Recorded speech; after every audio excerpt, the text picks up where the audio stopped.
Karena nama adalah ciri, maka harus dihindari nama yang mengandung penghambaan kepada selain Allah. Seperti Abdul Uzza, hamba Uzza, yaitu salah satu tuhan kaum musyrik Quraisy. Abdul Ka'bah, hamba Ka'bah. Abdul Rasul, hamba Rasul. Dan Abdul Nabi, hamba Nabi. Yang juga harus dihindari adalah nama-nama mesum seperti Haifah, langsing, diam, cinta gula, nahid, montong, sausan, bunga bakung, mayyada, suka melenggak-lenggok, ahlam, mimpi, dan yang semisalnya. Juga harus dihindari nama-nama yang diambil dari kata yang mengandung arti kesialan, agar si anak terhindar dari kesialan itu. Misalnya Jamrah, bara, dan Hazem, tanah tak rata. Nama lain yang harus dihindari adalah penggunaan nama-nama yang khusus milik Allah Subhanahu wa Ta'ala. Misalnya Al-Ahad, As-Samad, Al-Khaliq, Ar-Razzaq. Jika menggunakan kata ini harus dibubuhkan kata Ab, hamba di depannya, sehingga menjadi Abdul Ahad, Abdul Syams, Abdul Samad, Abdul Khaliq, dan Abdul Razzaq. Nama-nama yang baik dan sesuai dengan ajaran Islam akan memberikan pengaruh baik kepada kejiwaan penyandang nama.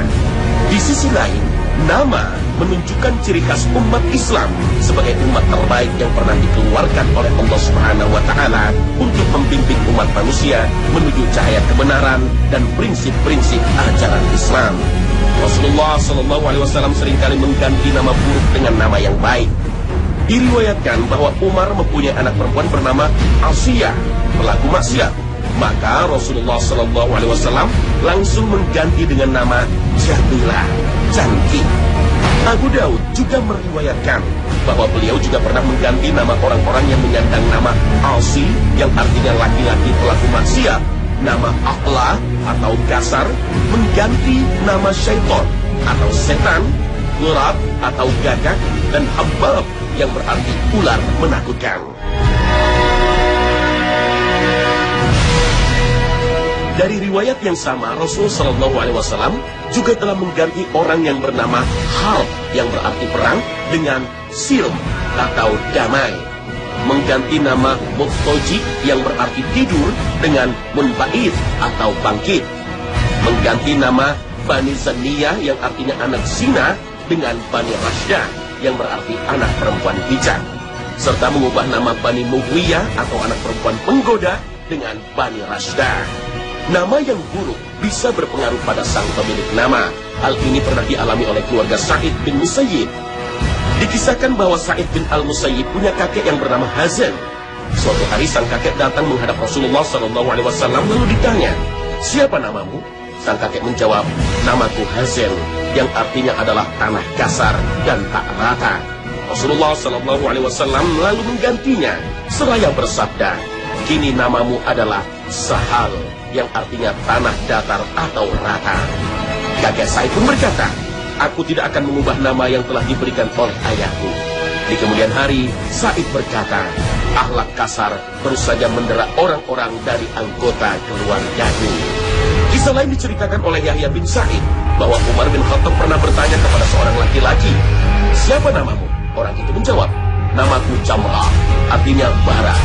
Lalu Umar bertanya, "Kau anak siapa?" Dia menjawab, "Anak Syihab," artinya kobaran api. Umar bertanya lagi, "Engkau dari marga apa?" Dia menjawab, "Dari marga Uraka," artinya kebakaran.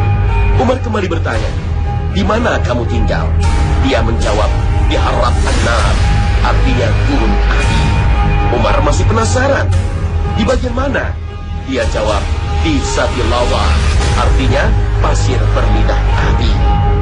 Setelah mendengar itu semua, Umar bin Khattab langsung mengatakan, "Cepatlah pulang dan bantu keluargamu, mereka sedang terbakar."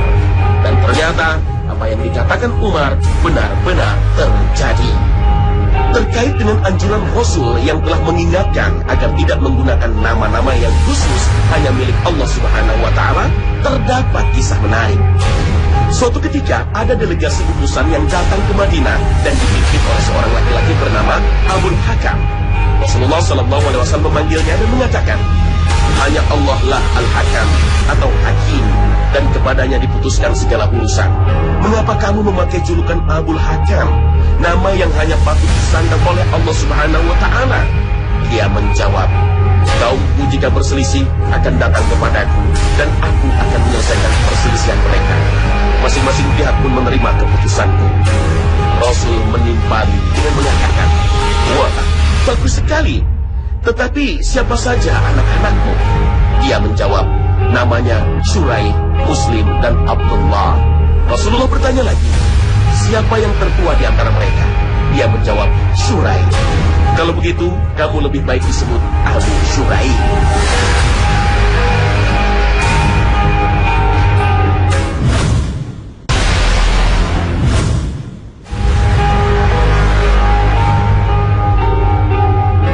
Abu Daud meriwayatkan dari Abu Darda radhiyallahu anhu bahwasanya Rasulullah sallallahu alaihi wasallam bersabda, pada hari kiamat nanti kalian akan dipanggil dengan nama-nama kalian, maka pilihlah nama-nama yang baik. Nabi sallallahu alaihi wasallam telah banyak memberikan arahan dan petunjuk terkait dengan memberikan nama yang baik kepada anak. Misalnya, beliau pernah bersabda, pakailah nama-nama nabi. Nama kalian yang paling dicintai Allah adalah Abdullah dan Abdurrahman. Yang paling jujur adalah Harith dan Hammam. Dan nama paling buruk adalah Harb, perang, dan Murrah, pahit. Pada kesempatan lain, beliau juga bersabda, perkataan yang paling disukai Allah ada 4, yaitu Subhanallah, Alhamdulillah, La ilaha illallah, dan Allahu Akbar. Jangan namai anakmu dengan Yasar, kemudahan, Rabah, Laba, Najib, sukses, atau Aflah, mujur. Karena bisa jadi Anda bertanya, dia ada? Lalu kebetulan tidak ada, maka dijawab tidak ada. Sementara itu nama yang buruk dan tidak disukai Allah Subhanahu wa Ta'ala adalah yang disebut Rasul sallallahu alaihi wasallam dalam sabdanya, orang yang paling dimurkai Allah dan paling buruk pada hari kiamat adalah orang yang bernama Malik Al-Amlak, yang artinya raja segala kerajaan, karena tidak ada raja kecuali Allah. Dengan demikian, nama yang paling baik adalah nama-nama nabi dan nama-nama yang mengandung maksud penghambaan kepada Allah, seperti Abdullah, hamba Allah, dan Abdurrahman, hamba Tuhan yang Maha Pengasih. Penggunaan nama Muhammad, para ulama membolehkan menggunakan nama ini, bahkan termasuk nama yang dianjurkan. Terkait dengan ini, Jabir pernah menuturkan, telah lahir anak laki-laki dari salah seorang dari kami, lalu dinamakan dengan Muhammad. Tetapi kaum kerabatnya melarangnya seraya berkata, kami tidak akan membiarkanmu menamainya dengan nama Rasulullah sallallahu alaihi wasallam. Maka dia langsung menggendong anaknya di punggung dan pergi menghadap Rasulullah sallallahu alaihi wasallam. Setelah sampai di hadapan Rasulullah, dia berkata, ya Rasulullah, anakku telah lahir dan aku beri nama Muhammad. Tetapi kaumku berkata, kami tidak akan membiarkanmu menamainya dengan nama Rasulullah sallallahu alaihi wasallam. Mendengar itu, Rasul bersabda, pakailah namaku, tetapi jangan pakai julukanku. Aku adalah Qasim, pembagi yang membagi di antara kalian. Bahkan memakai nama julukan Abul Qasim ini pun banyak ulama yang membolehkan. Di antara mereka ada yang berpandangan bahwa larangan itu hanya berlaku ketika Nabi Shallallahu Alaihi Wasallam masih hidup. Adapun setelah beliau wafat, maka tidak ada larangan menggunakan nama ini. Pendapat ini didasarkan pada hadis riwayat Abu Daud yang menyatakan bahwa Ali radhiyallahu anhu pernah bertanya kepada Nabi Shallallahu Alaihi Wasallam, jika anakku lahir lagi setelahmu, bolehkah aku menamainya dengan namamu dan menjulukinya dengan julukanmu? Rasulullah Shallallahu Alaihi Wasallam bersabda, ya. As-Zuhri mengatakan, aku pernah bertemu dengan 4 orang putra sahabat Rasulullah Shallallahu Alaihi Wasallam. Semuanya bernama Muhammad dan berjuluk Abul Qasim.